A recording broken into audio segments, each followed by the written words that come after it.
na, update na po tayo sa binabantayang dalawang low pressure area. May epekto na ba yan sa bansa? Narito na si Katrina Son mula sa GMA Integrated News Weather Center. Katrina?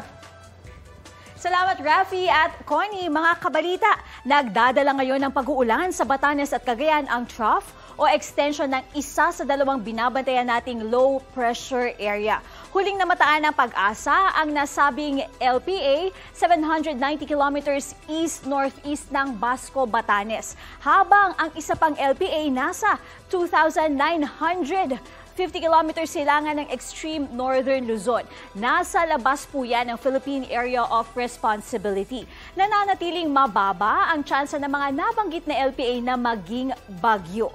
Bukod sa mga nabanggit na LPA, umiiral pa rin ang hanging habagat sa Southern Luzon, Visayas at Mindanao. Sa mga susunod na oras, asahan po ang pag-ulan sa halos buong bansa. Base yan sa rainfall forecast ng Metro Weather. Posible ang heavy to intense rain sa ilang lugar, gaya ng mga nakikita nyo sa mapa na nagkukulay orange at red. Kaya dapat maging alerto mula sa banta ng baha o landslide. Asahan din muli ang ulan ngayong araw. Dito nga yan sa Metro Manila.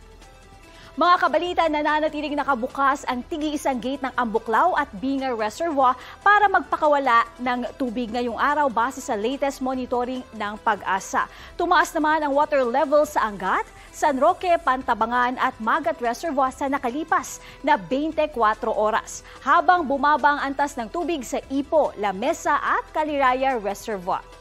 Ako po si Katrina Son. Iyan ang latest mula sa GMA Integrated News Weather Center. Maasahan anuman ang panahon.